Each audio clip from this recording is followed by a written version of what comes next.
सुनिएगा।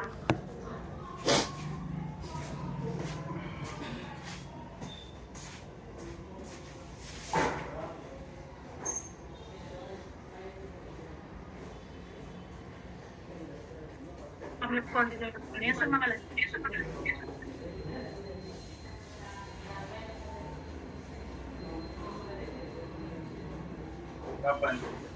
ठीक है, everyone can see my PPT right?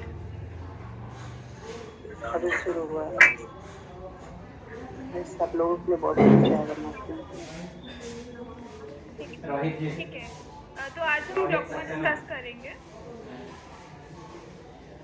तो फर्स्टली वी शुड नो कि ग्लोकोमा होता क्या है। सो बेसिकली ये this is a chronic progressive eye disease which is caused by damage to the optic nerve and this can result in loss of visual field. So top conditions in glaucoma, what हम normally क्या क्या encounter करते हैं? तो एक तो open angle glaucoma हो सकता है, then angle closure glaucoma हो सकता है, then there is something known as normal tension glaucoma जिसमें pressure normal होता है, patient को glaucoma होता है, and congenital glaucoma जो बच्चों में होता है। तो आपके पास पेशेंट आएगा तो फर्स्टली हिस्ट्री टेकिंग में क्या क्या पूछना होता है। तो फर्स्ट पेशेंट की प्रेजेंटिंग कंप्लेंट क्या है, उसको वन आई में प्रॉब्लम है या दोनों आईज में प्रॉब्लम है। देन पेशेंट का vision loss whether it is gradual और सडन ऑनसेट विजन लॉस है। देन एसोसिएटेड फीचर्स क्या है, पेशेंट को पेन है या पेनलेसनेस है। देन विजुअल फिनोमेना लाइक हैलोज है, अगर वो लाइट को देख रहा है तो you know he seeing any rings around the light या फ्लैशेस ऑफ लाइट, ये सब एसोसिएटेड फीचर्स हो सकते हैं। देन एनी प्रीवियस एपिसोड्स में उसे पेशेंट को पेन हुआ या पेशेंट को हैलोज हुए वो भी पूछना होता है। एंड हिस्ट्री ऑफ ट्रॉमा भी पूछना होता है बिकॉज लॉट ऑफ पेशेंट्स में ट्रॉमा के साथ भी ग्लोकोमा एसोसिएटेड होता है। Then past history में we should know about any laser surgeries, especially जो ये LASIK surgeries होती हैं, so that results in decrease in the corneal thickness. Corneal thickness कम हो जाती है तो उसकी वजह से whatever IOP जो हम लेते हैं तो वो falsely low IOP होता है, तो that is like glaucoma के लिए that is not good. So we should know that you know patient को surgery हुई है नहीं हुई है। Then prior trauma की history पूछनी है। Then if the patient is on any anti-glaucoma medications, तो अगर patient anti-glaucoma medications पे है तो you should know कौन सी medications हैं। Then patient से ये भी पूछना होता है कि patient को कुछ side effects तो नहीं हो रहे medication से, patient is comfortable with the medication, कोई redness तो नहीं हो रही, ठीक है। देन पेशेंट जिनको सूडोफेकिया है तो वी शुड आल्सो नो कि उसको ACIOL डला है या PCIOL डला है, क्योंकि ACIOL में patient can have problems, you know angle अगर छोटा हो तो उसकी वजह से they can have rise in pressure and cause glaucoma.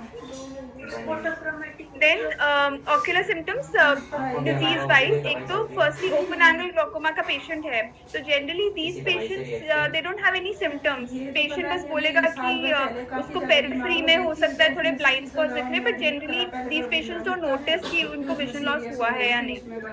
Then another category is acute angle closure glaucoma. तो इन पेशेंट्स में क्या होता है, they present with very severe headache, very severe eye pain, they will have nausea, vomiting, blurring of vision, halos or colored rings around the eye and a very red eye.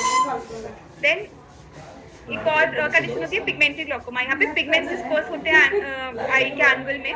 So these patients will present with like जैसे exercise कर रहे हैं, exercise के time they have blurring of vision and again जैसे pressure rise हो रहा है तो they will have haloes around the lights.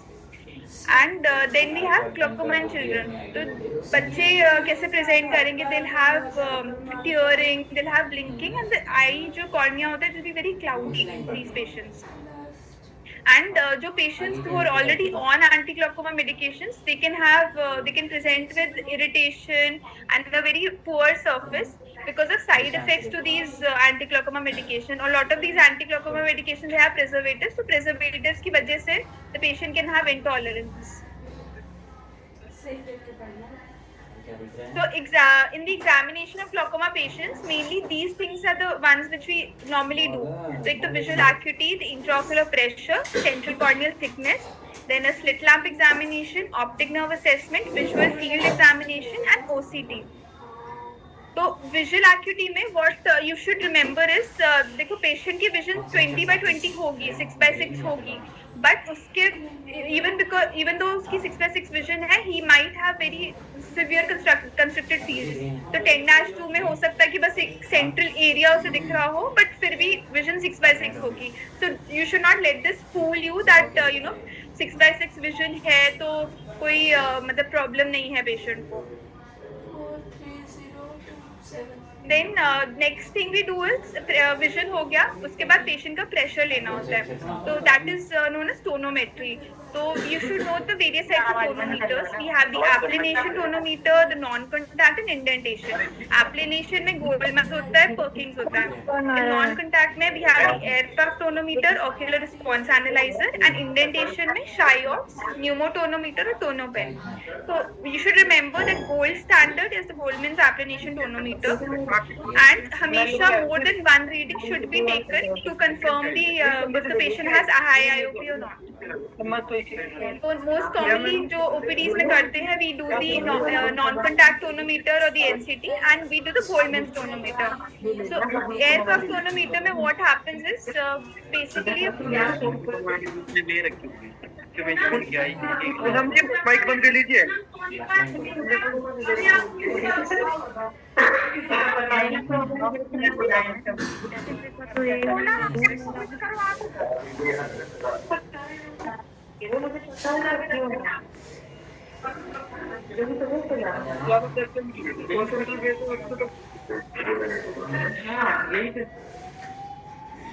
बोलो, हाँ ना कुछ तो बोलो। यहाँ से देखना है। पढ़ा जा रहा है? आप लोगों से मैं रिक्वेस्ट कर रही हूँ कि आप लोग अपने आप को म्यूट रखें। ये क्लास इंटरप्ट होगी तो टाइम बढ़ जाएगा, फिर आपकी ओपीडी वेट करेगी, इसलिए केयरफुली सुने। पूनम, टिस्टा अपने अपने माइक को म्यूट रखने की कोशिश करें, अनम्यूट ना करें बार बार, ठीक है? कोई भी क्वेश्चन है क्लास के एंड में पूछेंगे। मैम प्लीज आप कंटिन्यू करें।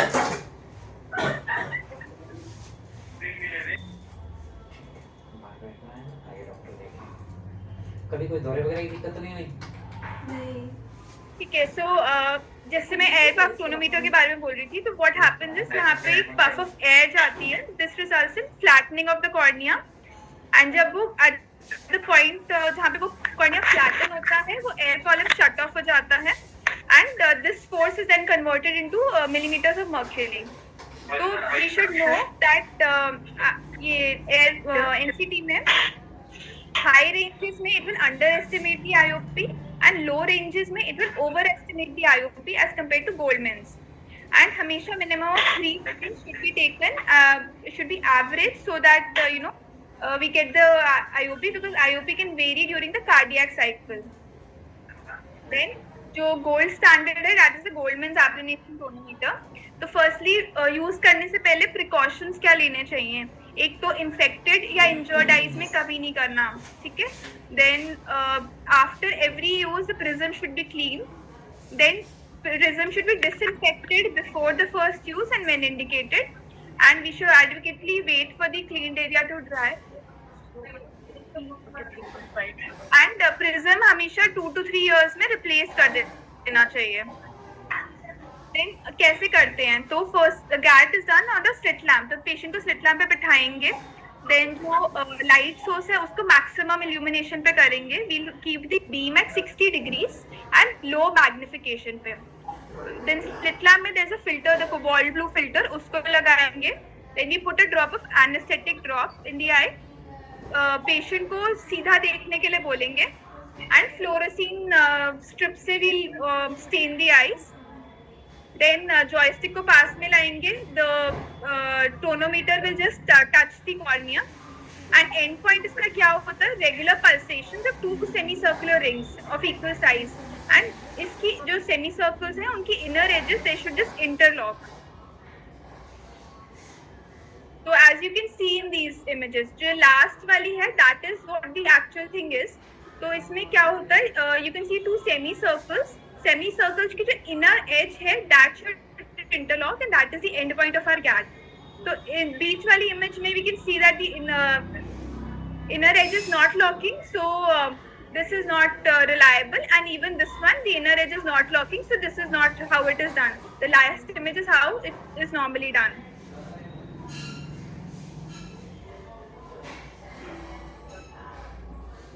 Then इसमें sources of error क्या होते हैं? तो firstly, when the patient is sitting, उसकी एक तो ये देखना है कि patient is not holding his breath during tonometry.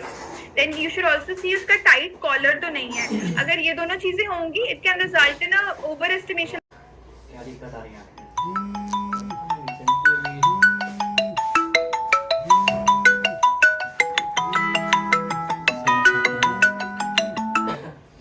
Does not touch the eyelashes. Blinking of the eyes, and you can again not do the tonometry. And you should know कि corneal edema अगर है patient को, this will cause underestimation of the IOP. वो भी देखना चाहिए कि patient का fluorescein कितना है. अगर patient has too much of fluorescein or a very thick ring, like the first image, this will result in overestimation of IOP.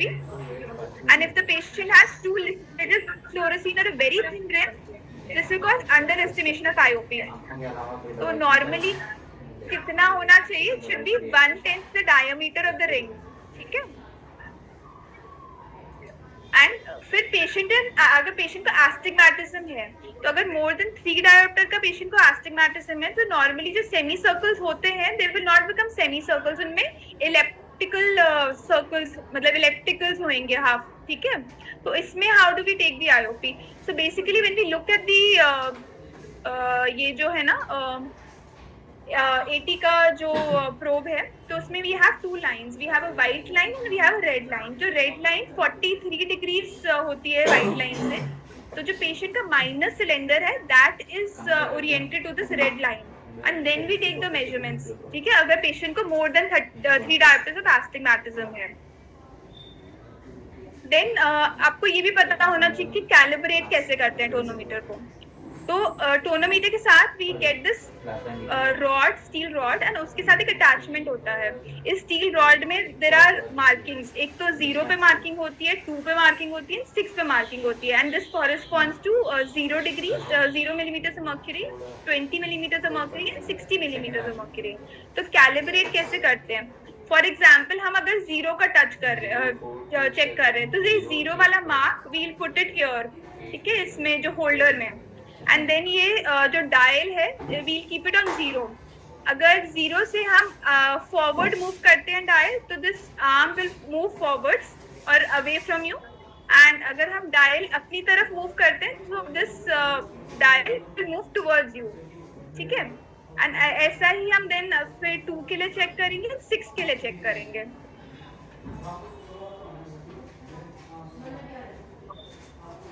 Then ये भी पता होना चाहिए कि डिसइंफेक्ट कैसे करते हैं टोनोमीटर्स को. सो एक तो पेशेंट के बीच में we'll wipe the tonometer tip with 70% isopropyl alcohol wipes.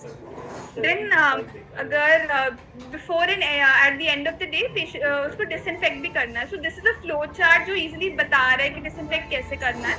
तो firstly हम prism को हटाएंगे prism holder से.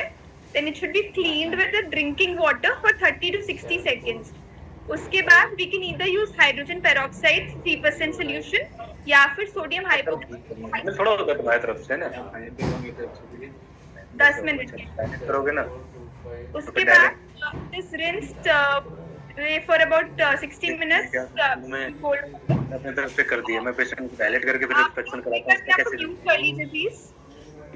वही आएगा. इसमें कौन सा बैठा क्या है जो तुम फाइनल करोगे इंप्रेशन नहीं होता है ना. ये शायद जो 100 नंबर है उसको डिस्टेंस पे आएगा. आई थिंक सेव रूम ये कट भी आएगा.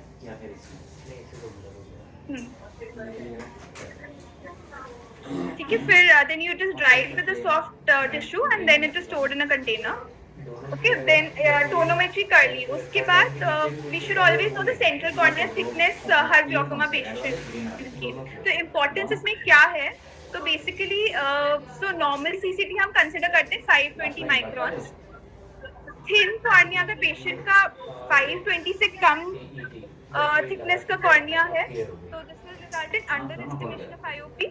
और अगर patient का 520 से ज़्यादा का है, तो it will overestimate the IOP. And importance एक और भी है कि जैसे थिन कॉर्निया पेशेंट का है, that puts the patient at a greater risk for glaucoma as well. ठीक है, so this is done with the ASOCT and हर ग्लोकोमा पेशेंट का वी शुड नो कि CCT क्या है उसका। देन उसके बाद पेशेंट की एंटीरियर चेंबर डेप्थ पता होनी चाहिए। तो जनरली अगर पेशेंट की एंटीरियर चेंबर डेप्थ 1/4 से कम है, सो वो एंगल क्लोजर का पेशेंट है। एंड हमेशा अगर आपको ऐसा लग रहा है तो एक ऑफ्थाल्मोलॉजिस्ट को बता देना चाहिए कि आपको एंटीरियर चेंबर डेप्थ कम लग रही है। तो ये कैसे देखेंगे?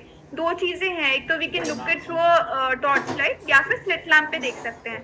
टॉर्च लाइट में कैसे देखेंगे? We will get the torch light, patient का लैटरली बाहर की तरफ से we will direct the torch light inverse towards the nose and वो देखेंगे कि इफ द नॉर्मली अगर पेशेंट का एंगल खुला हुआ है, इट इज ओपन एंगल्स, तो जो नेसल साइड है वहां तक ये we can see the opposite iris properly अगर पेशेंट का ओपन एंगल है। जैसे नीचे वाली इमेज में पेशेंट के एंगल क्लोज है, तो when we are putting the light हमें नेसल वाली साइड का कुछ भी डिटेल्स आइरिस के नहीं दिख रहे, तो this means the patient has a narrow angle.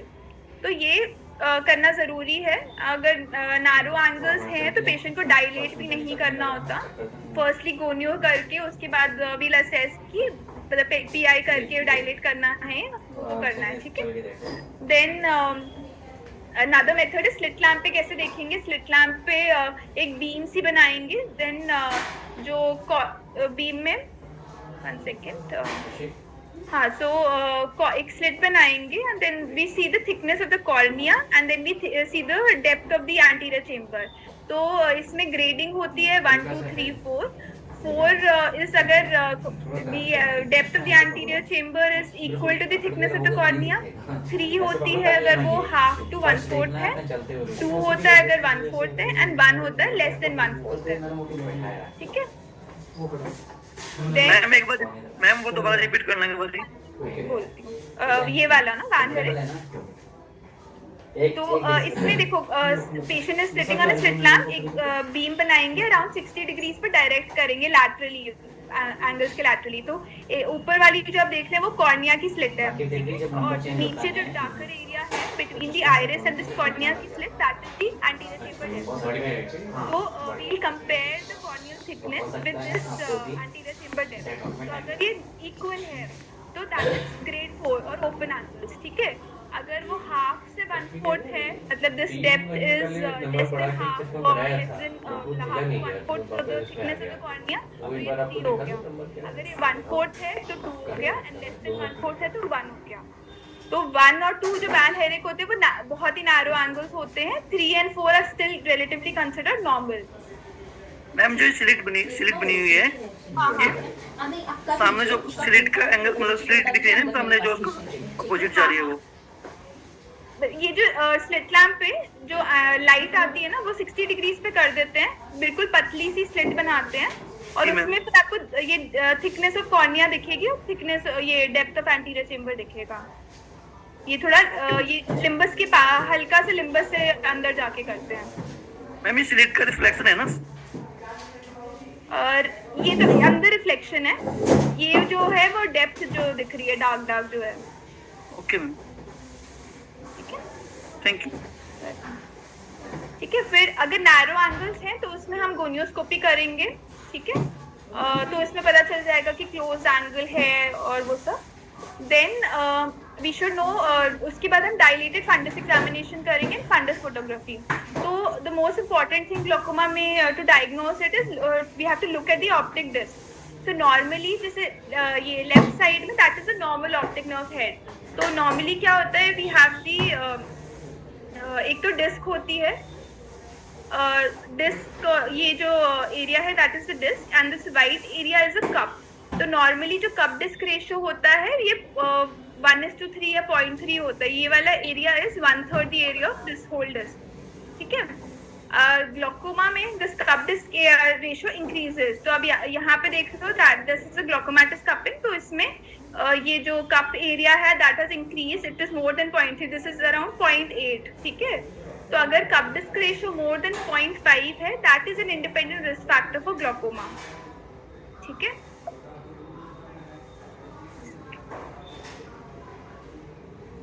Then एक और चीज डिस्क में देखनी होती है, एक तो इजंट रूल होता है। तो जैसे ये वाली इमेज देखोगे तो ये जो इंफीरियर एरिया है this is thicker than the superior area and then this nasal area is thicker than the temporal area. ये नॉर्मल होता है पेशेंट को। जो ग्लोकोमा वाले पेशेंट्स होते हैं उनमें ये रूल फॉलो नहीं होता। तो ये इंफीरियर एरिया ये भी पतला है, सुपीरियर एरिया भी पतला है, it's not following this isn't rule जो नॉर्मली दिखता है। ठीक है। एंड ग्लोकोमा में एक वर्टिकल थिनिंग भी होती है। तो जैसे ये दिस इज अनदर ग्लोकोमेटिस डिस्क। तो इसमें जैसे देख रहे हैं जो ये रेड एरिया है, ये जो रिम बोलते हैं, सो इंफीरियरली है ही नहीं ये रिम, टेम्पोरली भी नहीं है। तो again this is not following the isn't rule. यहाँ पे कपिंग भी 0.3 से बहुत ज्यादा है, दिस इज अराउंड 0.8 और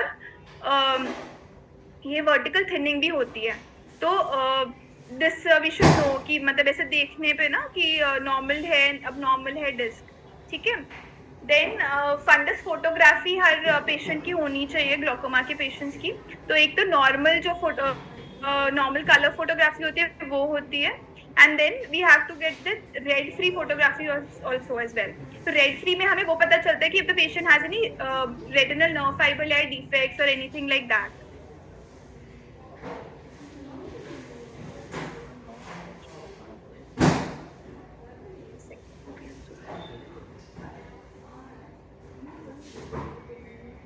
तो जैसे ये रेड फ्री फोटो दिख रही है, तो as you can see this black ऐसे वेज शेप दिख रहा है ना डिफेक्ट, तो that is a nerve fibre light defect. तो ये वाला रेड फ्री में ही बेटर पता चलता है rather than the colour photograph. तो रेड फ्री भी इम्पोर्टेंट होता है ग्लोकोमा में फोटोग्राफी में। ठीक है।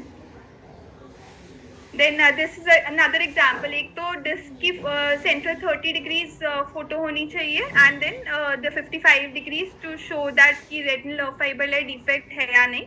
तो this can be normal colour photograph and this is generally ये red free filter photograph. Then coming to the visual fields. तो विजुअल फील्ड क्या होता है? It's defined as the part of the environment that is visible to a steadily fixating eye. तो normal extent of visual field is superiorly is 60 degrees, inferiorly 75 degrees, temporally is 100 degrees and nasally 60 degrees. That is the normal extent of the visual field.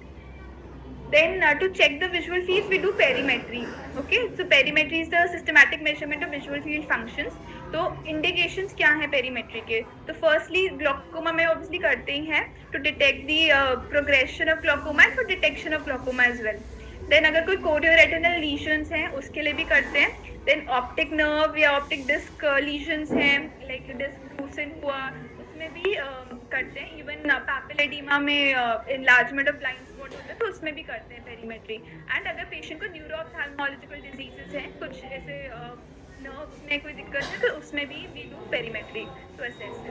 तो we should know कि glaucoma में कौन से field effects normally आते हैं। तो early ग्लोकोमेटिस field effects कैसे होते हैं? They can be nasal steps, paracentral scotomas, arcuate scotomas या टेम्पोरल वेजेस हो सकती हैं। तो normally we use a Humphrey field analyser. तो उसके 2 पार्ट्स होते हैं। It has a bowl type screen and a control unit which is a computer. ये स्टैटिक स्टिमुलाई यूज करता है। The viewing distance is 33 centimetres. Background illuminance is 31.5 apostolips and size 1 to size 5 Goldman stimulus is used and stimulus की duration 0.2 seconds होती है। तो most commonly we use a Goldman size 3 stimulus and we should know that as the intensity of the light increases the size of the stimulus decreases. Then ये terminology पता होनी चाहिए perimetry में। Firstly apostolips. Apostolips क्या होता है? It is a unit of light intensity. It is an absolute unit and the stimulus intensity can be measured up to 10,000 apostolips in Humphreys field analyzer. Then decibel. Decibel क्या होता है? It is a unit of light intensity and retinal sensitivity. So this is basically a relative unit. It is used in an inverted log scale. तो इसमें 0 decibel represents the brightest light stimulus and 50 decibel represents the dimmest light stimulus. तो ये उल्टा है apostolips and decibels का। Then threshold भी पता होना चाहिए. तो अगर a particular intensity of light is shown 100 times, ठीक है, एंड पेशेंट को बस 50% ऑफ द टाइम्स अप्रिशिएट हो पा रही है, तो that is termed as threshold. अगर this intensity of light is seen 90% of the time, it is known as supra threshold, and if it is seen 15% of the time, it is known as infra threshold. So these are the terminologies which are used perimetry में. Then we should know कि जो lower decibel है, the lower decibel value that indicates higher light intensity and lower retinal sensitivity, ठीक है. तो जो print out में आएगा lower decibel values हैं, so that means कि ज्यादा लाइट इंटेंसिटी यूज हुई थी और पेशेंट की रेटिनल सेंसिटिविटी कम हुई थी, एंड उसका उल्टा होता है हायर डेसिबल वैल्यू में. तो हायर डेसिबल मींस कि पेशेंट को लोअर लाइट इंटेंसिटी चमकाई थी, and because of that patient has a higher retinal sensitivity. Then Humphrey visual field test में it can be either a threshold test और screening test. Threshold test में भी आती है central test, peripheral test and speciality test. तो central test में 30-2 आता है, 24-2 आता है, 24-2C आता है, 10-2 and macular program. Peripheral test में we have the 60-4 nasal step and temporal crescent, and speciality test में neurological 20 and neurological 30. So glaucoma में generally we use a central test. तो ये पॉइंट्स पता होने चाहिए. जैसे हर टेस्ट में एक तो number of test points, density क्या होती है, and area of testing from point of fixation. So 30-2 में we test 76 points, and these points are 6 degrees apart, and we test the central 30 degrees of the visual field, ठीक है. फिर 24-2 में again central 24 degrees हम test कर रहे हैं, 54 points होते हैं, एंड हर पॉइंट 6 degrees अपार्ट होता है. फिर we have another thing known as 24-2C. तो इसमें 24-2 से डिफरेंट क्या है, तो इसमें क्या होता है कि नॉर्मल 24-2 है, उसमें जो सेंट्रल 10 degrees है उसमें 10 एडिशनल पॉइंट्स होते हैं. सो इससे हमें जो सेंट्रल विजुअल फील्ड है उसका थोड़ा बेटर आइडिया पता चल जाता है 24-2C में. तो इसमें total we have 64 points, and again 6 degrees apart होते हैं. मैम ये -2 मींस क्या होता है मैम? -2 ये होता है कि जैसे मैं आपको ना एक बार प्रिंट आउट दिखाती हूँ.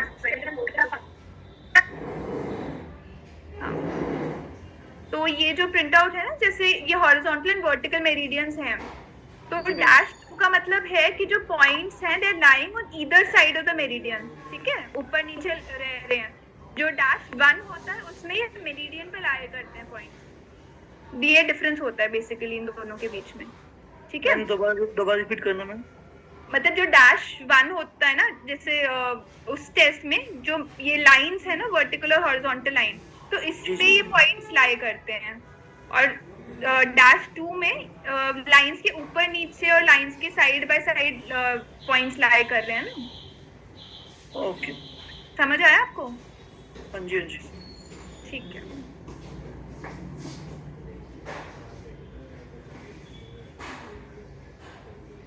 हाँ, तो फिर 10-2 जो है, 10-2 में अगेन 68 पॉइंट्स होते हैं, और इसमें डेंसिटी कम हो जाती है. वो दूसरों में 6 degrees था, अब इसमें 2 degrees अपार्ट हैं पॉइंट्स, एंड सेंट्रल 10 degrees हम चेक कर रहे हैं. एंड एक और फिर होता है मैक्युलर प्रोग्राम. मैक्युलर प्रोग्राम में सेंट्रल 3 degrees हम टेस्ट कर रहे हैं, पॉइंट्स है 2 degrees apart, and 16 points total test करते हैं. देन जस्ट फ्यू वीडियोस की कैसे लेते हैं test.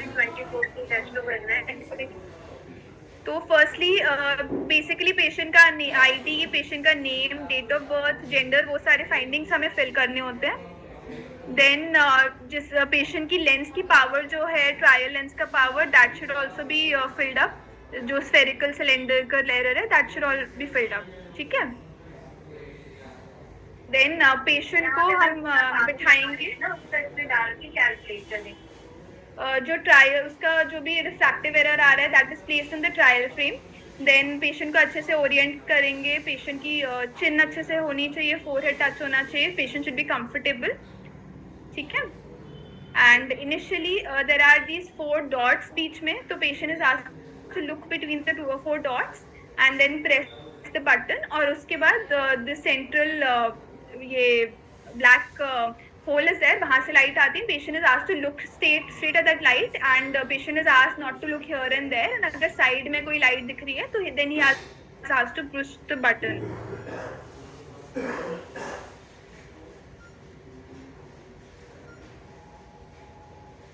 This is just another video showing कि कैसे होता है. तो इनिशियली ये सेंट्रल बीच में 4 डॉट्स होंगे, उसके बीच में लाइट आएगी. Patient is asked to look there as you can see यहाँ पे and then press the button. And उसके बाद ये जो सेंट्रल होल है उससे लाइट आएगी. Then patient is asked to look directly at that hole and he is asked not to look here and there so that he'll press the button whenever he feels the light sides में कहाँ से आ रही है.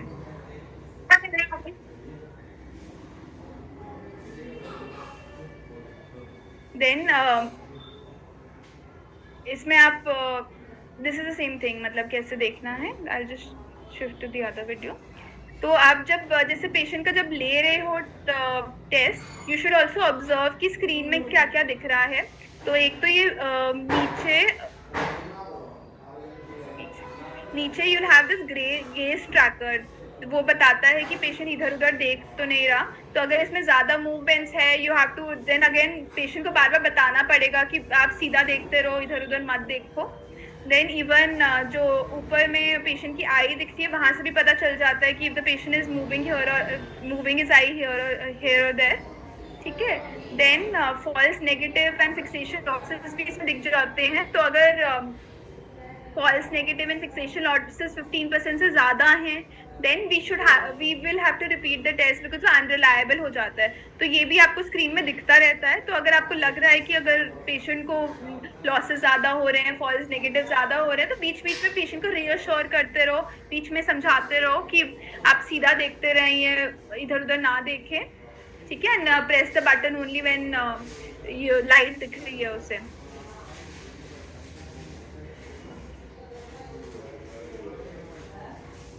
ठीक है. Then ये this is a normal print out जो आता है विजुअल फील्ड्स में. तो इसमें एक तो वी शुड नो कि जैसे fixation losses, false positive, false negative, these are the reliability indexes. तो अगर ये 15% से ज्यादा है तो this becomes unreliable field and हम उसको रिलाई नहीं कर पाएंगे. तो अगर वैसे आ रहे हैं तो we should always repeat the test.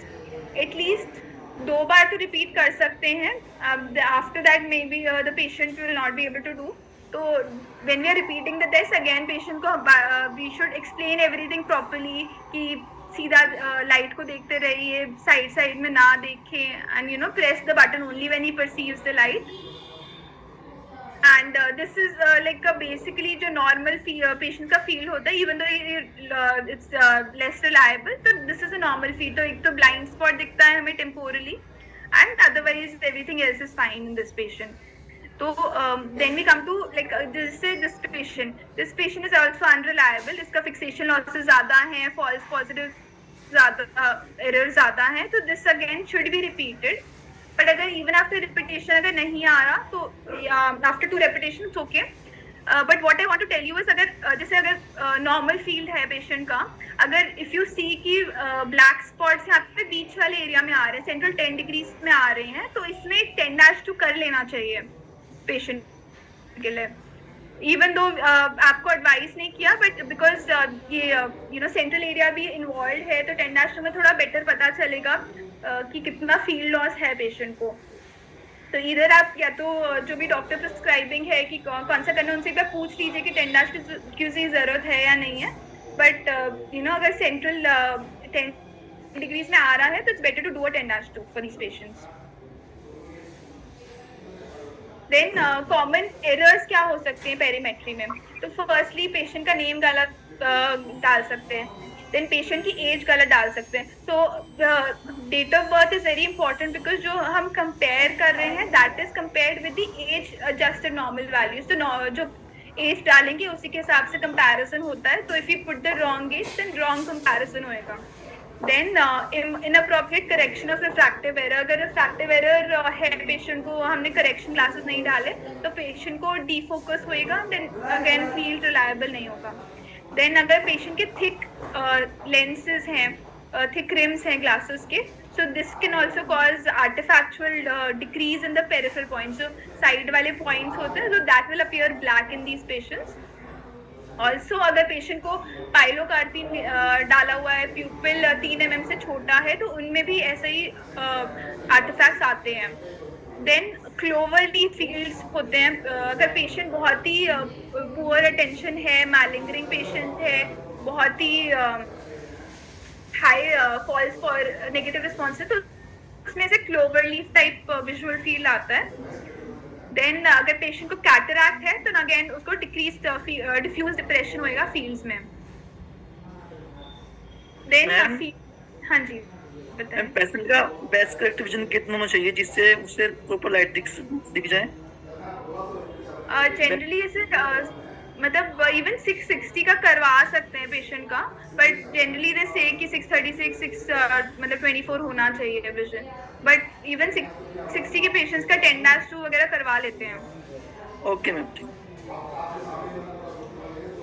है. फील्ड्स के बाद कमिंग टू ओसीटी, तो if there is any optic nerve damage, nerve fiber layer damage, तो उसमें ओसीटी करते हैं टू सी कि कितना retinal nerve fiber layer damage है. तो इसमें भी 3 चीजें होती है. एक मैक्युलर थिकनेस होता है, रेटिनल नर्व फाइबर लेयर होता है, ऑप्टिक नर्व हेड एनालिसिस होता है. तो इंपॉर्टेंस क्या है कि रेटिनल नर्व फाइबर डैमेज होता है that occurs much earlier than visual field defects. तो बहुत ही अर्ली ग्लूकोमास में ना पेशेंट का विजुअल फील्ड बिल्कुल नॉर्मल होगा, बट अगर कुछ भी थोड़ा डिफेक्ट लग रहा है नर्व में एंड देन भी हम RNFL करवाते हैं तो उसमें डिफेक्ट पता चलता है. तो this can pick up the early glaucomas. तो मैक्युलर एनालिसिस में क्या होता है, एक तो उसमें 6 mm के रेडियल लाइन स्कैन्स होते हैं, these are centred on the fovea. Then RNFL में क्या होता है, एक 3.4 mm का सर्कुलर स्कैन होता है, this is centred on the optic disc. And optic nerve head analysis में 4 mm के रेडियल स्कैन्स होते हैं, these are centred around the optic disc. तो this is a normal print out जो RNFL का आता है. तो इसमें मोस्ट इम्पोर्टेंस दिस, जब आप ले रहे हो तो एक तो देख लो कि बिल्कुल सेंटर्ड है ऑप्टिक नर्व पे. कभी कभार डिसेंटर्ड होता है तो that can result in you know कि आउटसाइड नॉर्मल लिमिट्स आ रही है इनकी वैल्यूज. तो जैसे इसमें दोनों आईज का अच्छा से वेल सेंटर्ड है, तो इसमें जो ग्रीन होता है दैट इज नॉर्मल, ये yellow is borderline, the red is outside normal limit. So this is a normal patient. इसके as you can see like जैसे ये कप बहुत बड़े हैं, but this is a normal variation. ठीक है. Then macular thickness analysis, ganglion cell analysis जो होता है वो करते हैं. तो इसमें जो these ganglion cells they make up 50% of the macula, and these are affected in glaucoma. तो इसका I don't have any printout to show you, but ये OCT machines में होता है ganglion cell analysis. Then we have the optic nerve head scan. तो इसमें 6 linear scans होते हैं, these are centered on the optic nerve. So again इसमें important है कि बिल्कुल ऑप्टिक डिस्क पे and it should not be here or there. And this is like एक तो ग्लोकोमा के लिए करते हैं obviously to look at the cupping and everything. Then दूसरी conditions में भी करते हैं, जैसे papilledema में कर सकते हैं जिसमें you find increased thickness of the RNFL, या अगर dysdeucin हो रहा है तो उसमें भी करते हैं. तो इन सब में like OCT में the most important is कि centered होना चाहिए ऑप्टिक डिस्क पे. अगर centered नहीं होगा तो values reliable नहीं होंगी पेशेंट की. तो बेसिकली यही था ग्लोकोमा का. तो कोई क्वेश्चंस है तो आप पूछ लीजिए.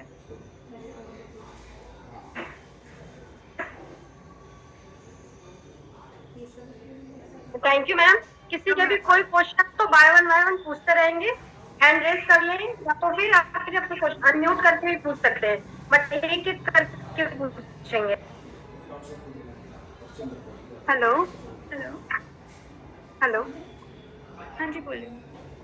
मैम एक क्वेश्चन था.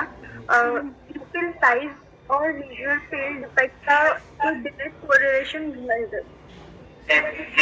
हाँ, प्यूपिल साइज के जैसे 3 मिलीमीटर से छोटा है तो उसकी वजह से पेरिफेरल कंस्ट्रिक्शन हो सकती है विजुअल फील्ड में. बट अगर प्यूपिल बड़ा है, डायलेटेड है, तो उसमें जनरली कुछ वो नहीं होता, बस थोड़ा डिप्रेस्ड विजुअल फील होता है, बट अलग से कुछ मतलब अगर पेशेंट को फॉलो अप कर रहे हो तो डायलेटेड अगर कर रहे हो तो नेक्स्ट टाइम भी डायलेटेड करो तो वैसा है। And one more question है, when we perform dilated perimetry, fixation loss बहुत ज़्यादा आता है, even when patient is constantly looking at the fixation point, फिर भी fixation loss बहुत ज़्यादा आता है। Specific reason for that? वो तो बिल्कुल डायलेटेड ओनली ना, the patient is not able to see near things properly, तो वो तो होता है। तो मैं वही बोल रही हूँ, अगर डायलेटेड हो रहा है ना तो विजुअल फील्ड में भी मतलब वो थोड़ा सा 2 डेसिबल का डिक्रीज होता है, बट मतलब जो ग्लूकोमेटस डिफेक्ट्स होते हैं वो जनरली पता चल जाते हैं। बट अगर आप फॉलो अप पे कर रहे हो ना, मतलब नेक्स्ट टाइम भी पेशेंट को देख रहे हो तो नेक्स्ट टाइम डायलेटेड फील्ड से देखो तो बेटर है कि वो एक बेसलाइन बन जाती है। बट ऐसा कोई कॉन्ट्राइंडिकेशन नहीं है कि डायलिटेशन में नहीं कर सकते, बट अगर प्यूपिल छोटा है, पाइलोकार्पिन डली हुई है, तो उसमें तो नहीं करना होता। Thank you.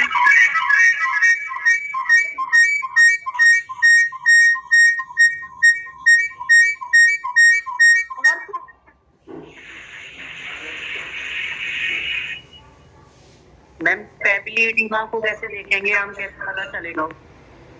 पैपिलियडिमा में जैसे मैं एक बार ये दिखाती हूँ, ये जो है ना RNFL, ये ऑप्टिक नर्व स्कैन है, तो इसमें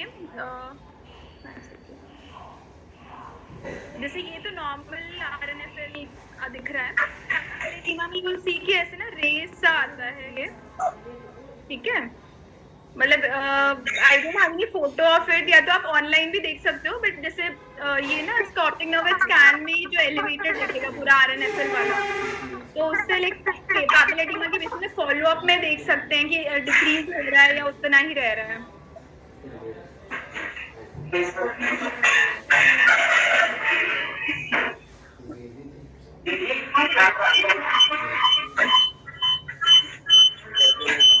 क्या प्रकाश सर, माइक बंद कर लीजिए।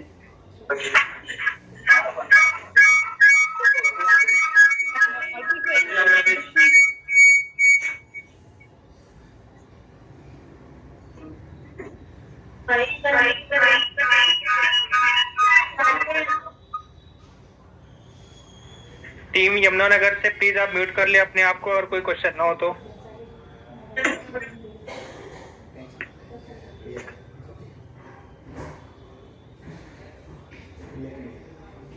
अधीरा जी आप बताइए क्वेश्चन।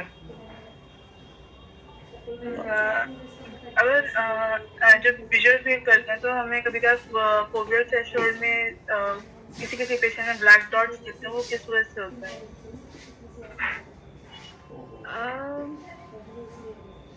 फोवियल थ्रेशोल्ड में ब्लैक डॉट्स दिखते हैं, मतलब फोवियल थ्रेशोल्ड के साइड में अगर रिपोर्ट देखते हैं कभी कभी किसी में ब्लैक डॉट्स दिखते हैं किसी patient. I am not sure, मैं एक बार चेक करके आपको बताती हूँ।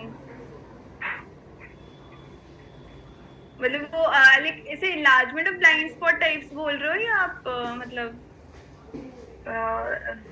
मैम जो रिपोर्ट होती है उसमें ऊपर फोवियल थ्रेशोल्ड इकोलॉजी कभी का 35 32 ऐसे लिखा होता है, तो जैसे टोटल पैटर्न में ऐसे डॉट्स आते हैं, ब्लैक डॉट्स, वो कभी का फोवियल थ्रेशोल्ड के साइड में भी आते हैं किसी किसी पेशेंट में, तो वो किस वजह से होता है? मैं एक बार ना चेक करके बताती हूँ आपको, I am not really sure.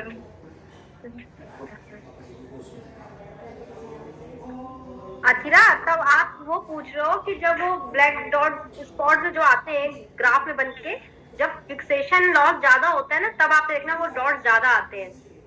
नहीं मैम वो उसका नहीं मैम, जो फोवियल थ्रेशोल्ड होता है ना, जो फोवियल थ्रेशोल्ड ऊपर लिखा होता है तो उस पे उसके बगल में डॉट्स होते हैं। अच्छा, वो जो तुम पूछ रहे हो जो वो होते हैं, अच्छा वो सॉफ्टवेयर से रिलेटेड होते हैं, वो फील्ड से रिलेटेड नहीं होते, वो प्रोग्राम को डिनोट करते हैं। ठीक है, तो कोई बात नहीं, मैडम तुमको एक बात रेक्टिफाई करके बता देंगे। ठीक है, और किसी का कोई क्वेश्चन? चलो, अगर किसी का कोई क्वेश्चन नहीं है तो मैं फाइनल एक वो दे रही हूँ अटेंडेंस। हाँ हाँ, क्वेश्चन है किसी का? हाँ अनुज बताओ। मैम डीप कफ में और कफिंग को कैसे नोटिस कर सकते, देख सकते हैं मैम? डीप कफ, डीप कप में कपिंग को कैसे नोटिस कर सकते हैं? जी जी। देखिए मतलब डीप लाइक एक तो वो भी देखना होता है कि कब जैसे डिस्क्रिप्शन मायोपिक पेशेंट में तो डीप कब दिखता है, फिर उससे ग्लूकोमा सस्पेक्ट में नहीं वही मतलब मायोपिक्स में ये भी होता है कि ग्लोकोमा के चांसेस भी ज्यादा होते हैं, तो वो सारी चीजें देखते हैं। तो मतलब कब डिस्क रेशियो कितना होता है, डीप मतलब डीप है शैलो है वो होता है या नहीं। फिर मायोप्स में से टिल्टेड भी होती है डिस्क, तो वो सब मतलब ना पूरा मायोप्स में एक्चुअली थोड़ा डिफिकल्ट होता है बताना कि ग्लोकोमा है नहीं है। तो मतलब सारी चीजें करके ना देन विजुअल फील्ड्स में कैसा है और ये ओसीटी में कैसा है, तो उस पे ही डिपेंड मतलब बता पाते हैं एक्चुअली। ओके। बाकी मैम सस्पेक्ट में तो चेक्स रहते होंगे ना, डॉक्टर को दिखा सकते हैं ना ग्लूकोमा ओपिनियन के लिए। हाँ हाँ हाँ ओके। किसी और का कोई क्वेश्चन है? नहीं है तो फिर फाइनल अटेंडेंस ले रही हूँ। अपनी अटेंडेंस से कौन है? न्यू रेलवे रोड रेवाड़ी से टीम रेवाड़ी से कोई नहीं है? झज्जर से टीम झज्जर, NH1 से कोई है? नहीं है। सोनीपत से? Yes ma'am. सोनीपत,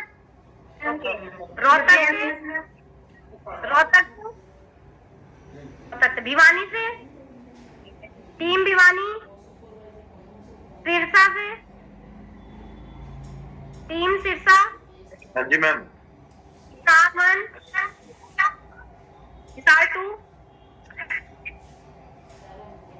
हिसार 2 से फतेहाबाद से। हाँ जी मैम। Yes ma'am. ठीक है। सहारनपुर 1, सहारनपुर 2, सहारनपुर 1, सहारनपुर 2 से। Yes ma'am. ठीक है। मुजफ्फरनगर से? हाँ जी मैम, सब लोग हैं मैम। रुड़की से? Yes ma'am. यमुनानगर से? Yamunanagar? Yes ma'am. Okay. Almora से? अल्मोड़ा से? अल्मोड़ा से नहीं है कोई? हल्द्वानी से?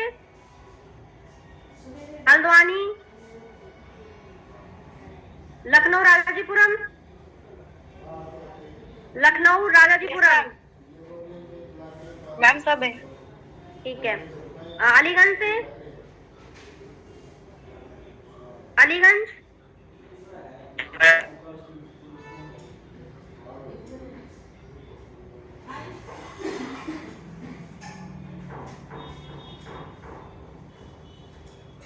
Recording stopped.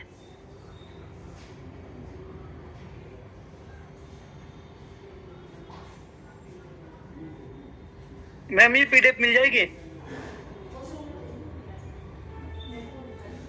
हाँ मैं दे दूंगी। हम ग्रुप में दे दें। ठीक है।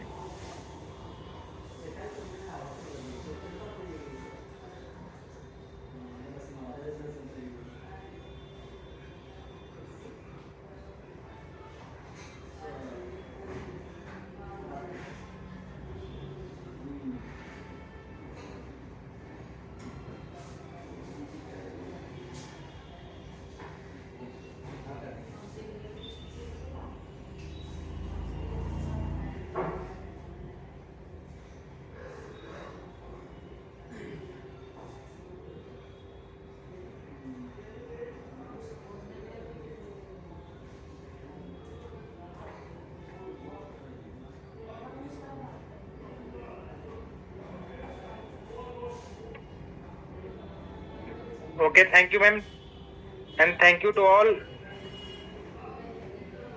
Thank you everyone. Thank you sir, thank you ma'am.